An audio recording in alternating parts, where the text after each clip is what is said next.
पृथ्वी सगंधा सरसास्तथापः स्पर्शी च वायुर्ज्वलितं च तेजः नभः सशब्दं महता सहैव कुर्वन्तु भद्रं सरसप्रभातम्। अभिवादनम, अभिनंदनम, स्वागतम और सुप्रभातम।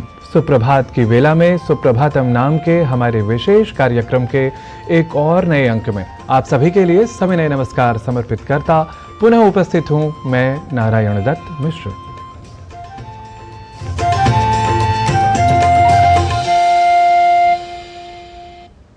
मानविकी और समग्र पारिस्थितिकी की ओर अधिक सजग हो हम लेकर आते हैं सुप्रभात की वेला में आप सभी के लिए आपका चिर परिचित कार्यक्रम सुप्रभातम, जहां देखते हैं आप आज का पंचांग 3 भाषाओं से मंडित एक विशिष्ट सुभाषित और इसके बाद देखते हैं आप हमारी चिर परिचित पर हमेशा ही एक विशेष प्रस्तुति भारतीय ज्ञान परंपरा से जुड़ी और फिर स्वास्थ्य और योग के 2 विशेष प्रभागों से जुड़कर आप अधिक ध्यान देते हैं अपने दिन प्रतिदिन के स्वास्थ्य पर। और इन प्रस्तुतियों के बाद जुड़ते हैं आप संस्कृत की पाठशाला से और इस संस्कृत प्रस्तुति के बाद आप समय के सापेक्ष कुछ रोचक तथ्यों से सजे एक प्रेरणादायी वृत्त पर भी कर लेते हैं दृष्टिपात। पर अभी समय है सुप्रभातम के समारंभ का, यानी सुप्रभातम के पहले प्रभाग आज के पंचांग का, जहां देखते हैं आप कि क्या है आज की तिथि, वार और नक्षत्र।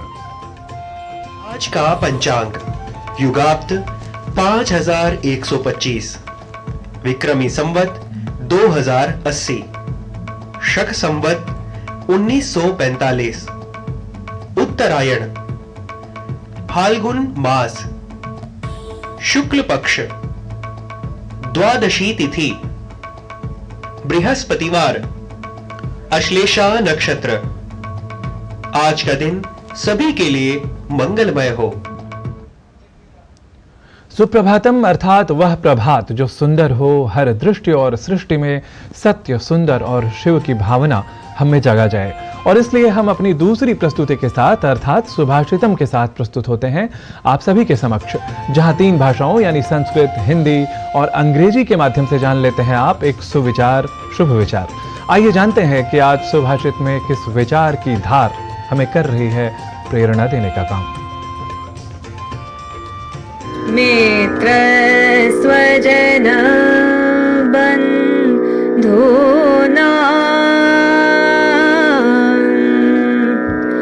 भूतेर्धैर्यस्य चात्मनः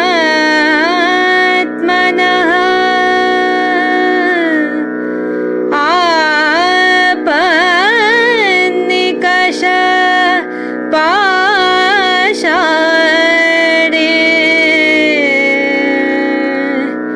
नरो जानाति सारता।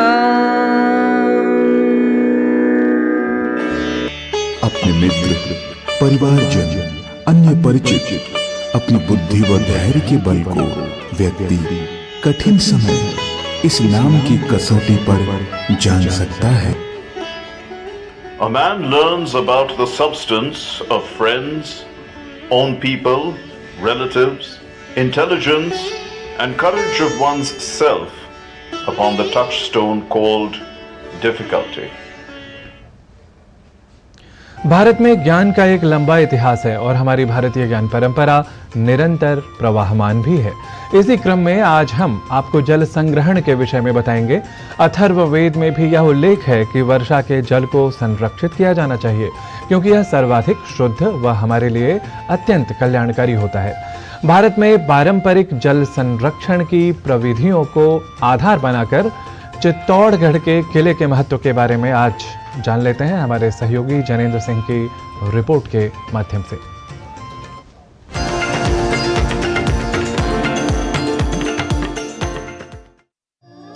अपामहम दिव्याना मपाम स्रोतस्य नाम उपामह प्रंजने दश्वा भव्य वाजिना। अथर्ववेद के अनुसार वर्षा के जल को सुरक्षित करना चाहिए क्योंकि यह सर्वाधिक शुद्ध जल होता है। वर्षा का जल हमारे लिए कल्याणकारी है। प्राचीन वेद पुराणों में जल विज्ञान के महत्वपूर्ण संदर्भ सम्मिलित हैं। प्राचीन भारत में वाष्पीकरण, संघनन, मेघ निर्माण, वर्षा और उसके पूर्वानुमान को अच्छी तरह से समझा जाता था। साथ साथ भारत की जलवायु, मिट्टी की प्रकृति और अन्य विविधताओं को ध्यान में रखकर वर्षा जल नदी नालों, झरनों और जमीन के नीचे मिलने वाले भूजल संसाधनों के विकास और प्रबंधन के क्षेत्र में उल्लेखनीय प्रगति की थी। भारत में पारंपरिक जल संरक्षण की तकनीकों का एक लंबा इतिहास रहा है। टांका, बावड़ी, कुंड, जोहड़, चंदेल टैंक, बुंदेला टैंक, झालरा इत्यादि कई सदियों से जल को संरक्षित कर रखने के तरीके हैं। वेद पुराणों में भी जल विज्ञान के महत्वपूर्ण संदर्भ शामिल हैं। मध्ययुगीन भारत में चित्तौड़गढ़ किले में जल संग्रहण के लिए किलों जैसी संरचनाओं के निर्माण में जल विज्ञान का उपयोग किया जाता था। कैसे एक संसाधन के रूप में पानी के प्रबंधन की तकनीक की जानकारी उस समय के लोगों को थी। मध्ययुगीन किलों से जल संचयन और प्रबंधन विज्ञान के बारे में बहुत सी जानकारी प्राप्त हैं। ये किले मानव बस्तियों के आश्रय दिए हुए थे, क्योंकि इनके पास पर्याप्त जल भंडारण प्रणाली मौजूद थी। चित्तौड़गढ़ का यह किला पूर्वी सीमा में थार रेगिस्तान की अरावली पहाड़ियों में स्थित है। यह एक विशाल अंडाकार पहाड़ी के शीर्ष पर बना है। पहाड़ी लगभग 152 मीटर ऊंची है। किला पूरे शहर को आश्रय प्रदान करता था। एक अनुमान के अनुसार एक समय में इसमें लगभग 50,000 लोगों के साथ ही बड़ी संख्या में हाथी और घोड़े भी रहा करते थे। औसत वार्षिक वर्षा यानी 700 मिलीमीटर से अधिक के वर्ष में किले में अगले 12 महीनों तक पर्याप्त पानी संग्रहित किया जाता था। यहाँ तक कि रिसाव और वाष्पीकरण और अन्य कारणों से जल की हानि के बाद भी 50,000 सैनिकों की सेना किले में 4 वर्षों तक रह सकती थी, और वो भी बिना जल की कठिनाई के। एक समय में किले में 84 जल स्रोत थे। आज उनमें से केवल 22 ही मौजूद हैं।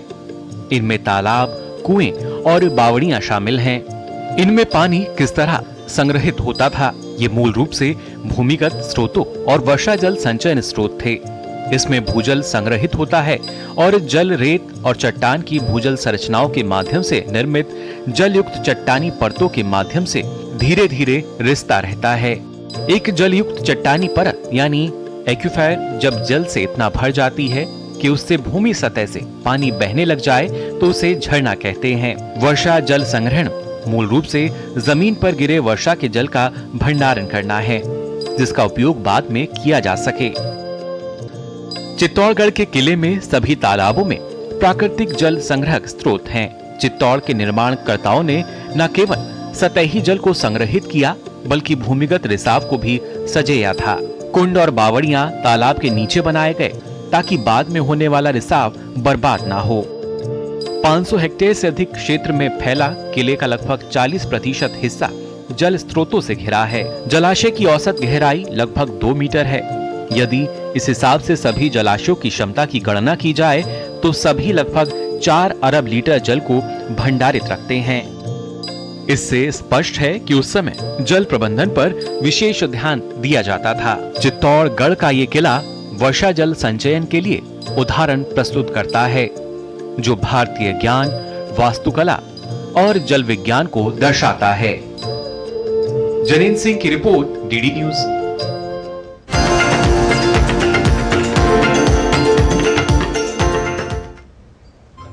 भारतीय ज्ञान परंपरा से जुड़ी एक प्रस्तुति के बाद अब समय है स्वास्थ्य से जुड़ी एक विशेष प्रस्तुति का। अक्सर उम्र बढ़ने के साथ बीमारियों के होने का खतरा बढ़ जाता है और इसलिए बढ़ती उम्र में स्वास्थ्य संबंधी जांच समय समय पर करवाते रहनी चाहिए। लेकिन कभी कभी कुछ बीमारियों के होने की संभावना कम उम्र में भी हुआ करती है, जिनकी पहचान उन बीमारियों के लक्षणों से हो सकती है। कम उम्र के पुरुषों में होने वाली ऐसी ही एक बीमारी है प्रोस्टेटाइटिस। आइए जान लेते हैं इस रोग के स्वरूप, निदान और समाधान के बारे में अपनी सहयोगिनी किरण भारद्वाज की रिपोर्ट में।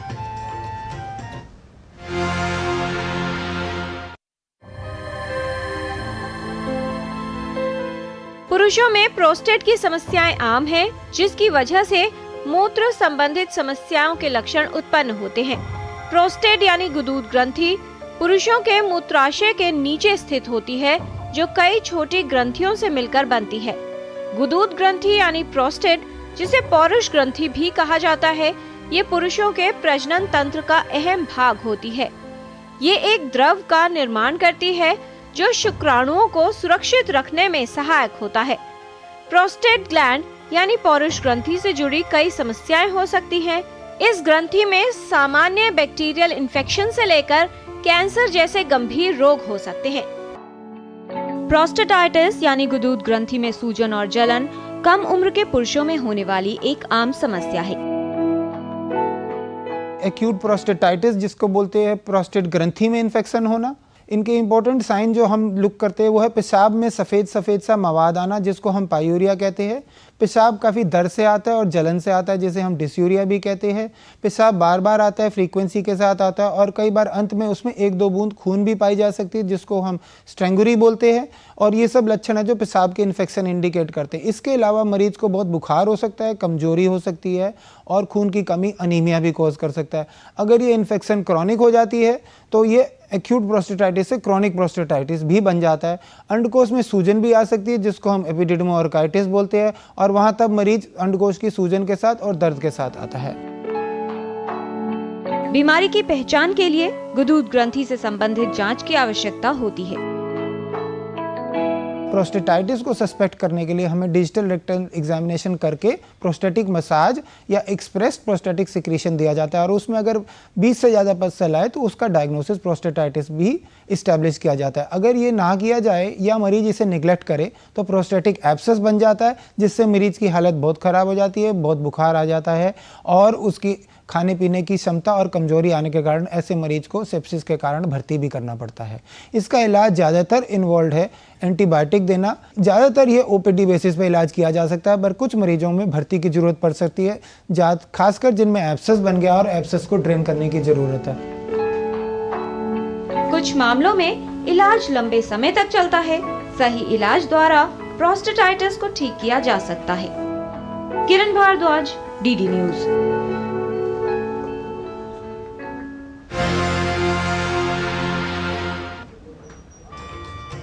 बुलेटिन में अभी समय है एक अल्प विराम का। आप देखते रहिए डीडी न्यूज। हम बस यूं गए और यूं लौटे।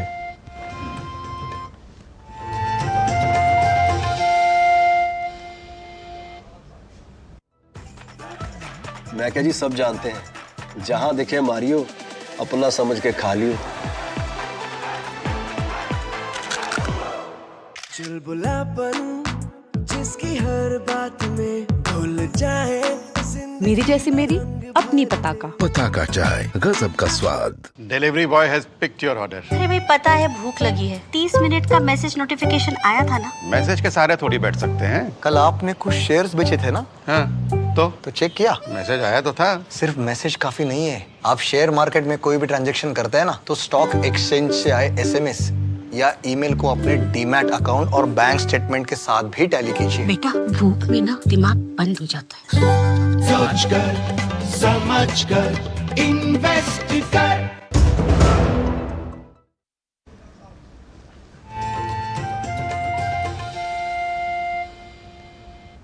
स्वागत है आप सभी का एक बार फिर सुप्रभातम में।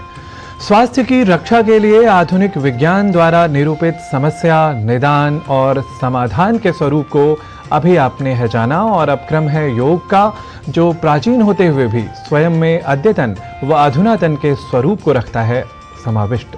इस योग के द्वारा कैसे संभव होता है हार्मोन्स के असंतुलन का निरसन या निस्तारण, यह जानते हैं योग को समर्पित इस प्रभाग विशेष के माध्यम से। नमस्कार, मैं संगीता ठाकर। आज आइए जानते हैं कैसे योगा हमारे हार्मोन्स को संतुलित करने में हमें मदद करता है। तो योगा हमें ये हार्मोन्स को संतुलित करने में कैसे मदद करता है, आइए जानते हैं अनुलोम विलोम प्राणायाम से। तो आज मैं यह प्राणायाम आपको वज्रासन में बैठ के दिखाने वाली हूँ।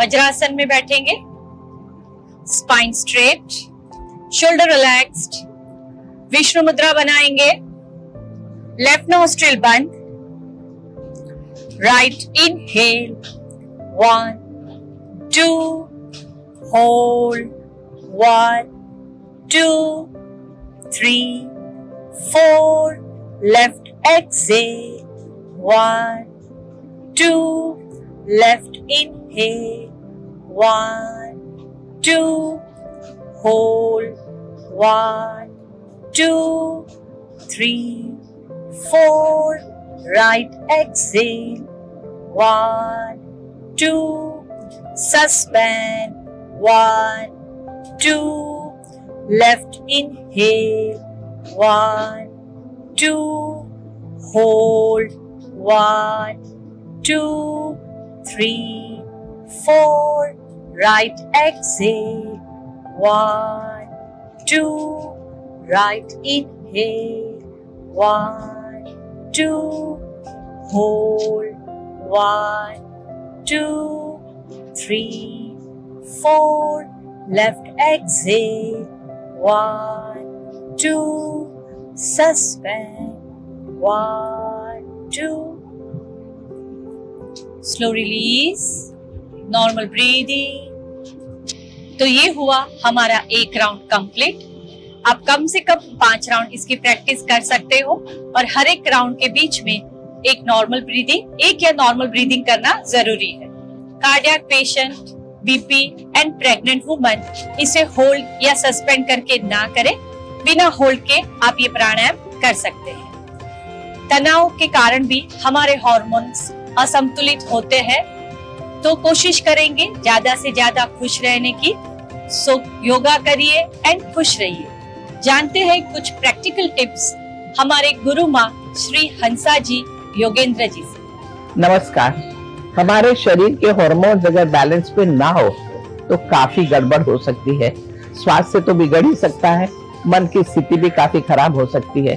इसलिए हार्मोन्स को सही स्थिति में रखना बहुत जरूरी है। उसके लिए एक प्राणायाम जो योग में हमेशा कहते हैं वो है अनुलोम विलोम प्राणायाम। एक बाजू से सांस लेना, थोड़ा रोकना, दूसरी बाजू से छोड़ना वगैरह। तो ये करने से दोनों बाजू की नॉस्ट्रिल्स बराबर काम करने लगती है, दोनों बाजू के ब्रेन के लोब्स बराबर काम करने लगते हैं और हार्मोन्स सही बैलेंस में आ जाते हैं। बैलेंस में लाने के लिए जरूरी है कि आप सही खाना खाएं, डाइट खाएं, जिसमें नट्स बहुत जरूरी है, वॉलनट जरूरी है, ओमेगा 3 की चीजें खाएं और सारी दूसरी चीजें खाएं जो हेल्दी हो। गलत चीजें खाने से हार्मोन इम्बैलेंस होते हैं। नमस्कार। योग की प्रस्तुति के बाद अब बात योग की भाषा संस्कृत की। और इस भाषा को जानने बल्कि संपूर्णता से समझने के लिए अपेक्षित होता है अभ्यास, अभ्यास और पुनरअभ्यास। तो पुनरअभ्यास की मनस्थिति के साथ अब देखते हैं संस्कृत की पाठशाला को।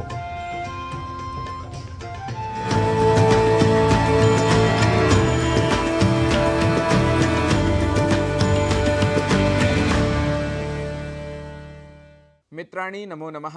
संस्कृत पाठशालायां पुनः एकवारं भवतां सर्वेषां स्वागतम। विगत अंकों में हमने बंधुवाचक पदों से संबद्ध पुल्लिंग व स्त्रीलिंग के वाक्यों को अलग अलग बनाना सीखा था, उनका अभ्यास किया था। आज हम उन्हीं पुल्लिंग व स्त्रीलिंग के पदों का मिश्रित अभ्यास करेंगे। मित्रों, यदि हमें वाक्य बनाना हो वह पिता है, यह माता है, तो हम कहेंगे सह जनकः एषा जननी। आप जानते ही हैं पुल्लिंग के लिए हम सह पद का प्रयोग कर रहे हैं और स्त्रीलिंग के लिए सा। यही अगर पुल्लिंग पास है तो एषः और स्त्रीलिंग समीप है तो एषा। तो हमारा पहला वाक्य है वह पिता है, अर्थात पिता दूर खड़े हैं। यह माता है, अर्थात माता हमारे पास खड़ी हैं।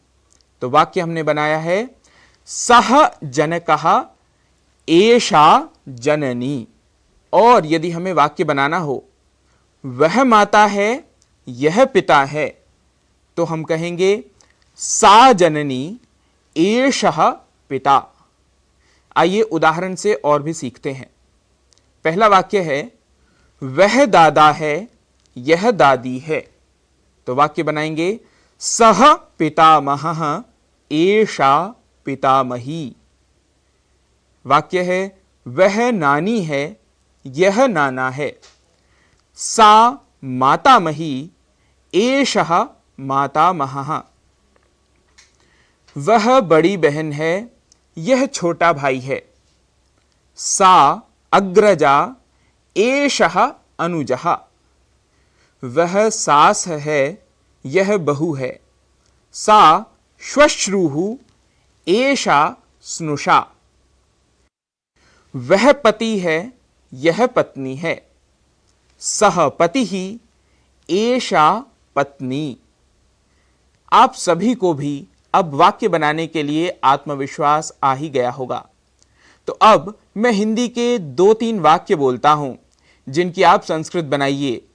आप इन वाक्यों को बनाकर हमारे साथ सोशल मीडिया पर भी शेयर कर सकते हैं, हमें टैग कर सकते हैं। वाक्य है, वह दादा है, यह पोता है। वह बड़ी बहन है, यह छोटी बहन है। वह मामा है, यह मामी है। आपके वाक्यों की हमें प्रतीक्षा रहेगी। अपने अगले अंक में हम इनके संस्कृत वाक्य भी आपको बता देंगे जिससे आप अपना मिलान कर सकें। आज के अंक में इतना ही। पुनः अग्रिमे अंके मिलिष्यामः। नमो नमः।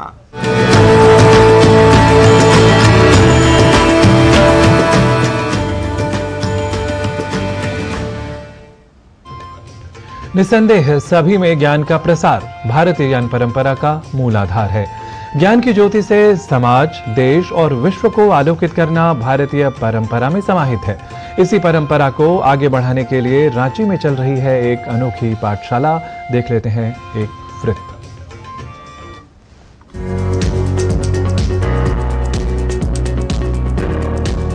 स्क्रीन पर दिख रही ये तस्वीर किसी स्कूल की नहीं है, लेकिन राजधानी रांची की व्यस्त भीड़-भाड़ से अलग एकांत वातावरण में सजी ये पाठशाला किसी उम्दा विद्यालय से कम भी नहीं है।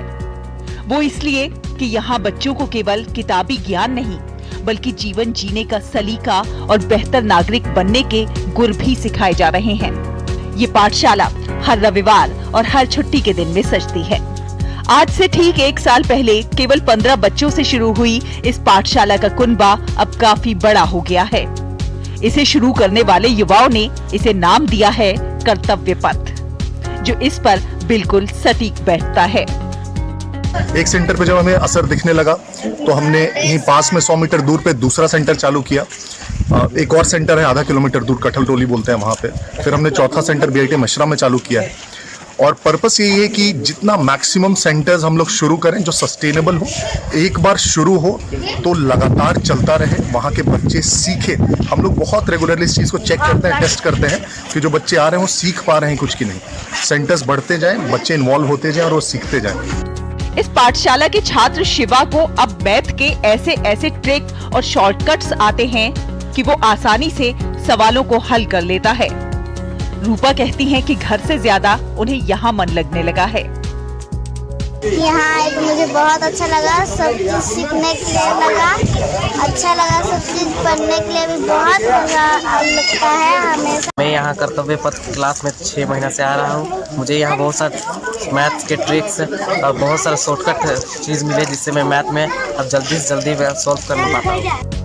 यही नहीं, समाज में बेहतर मुकाम हासिल कर चुके लोगों को सुनकर बच्चों की हौसला अफजाई होती है और जीवन में कुछ करने की तमन्ना को बल मिलता है।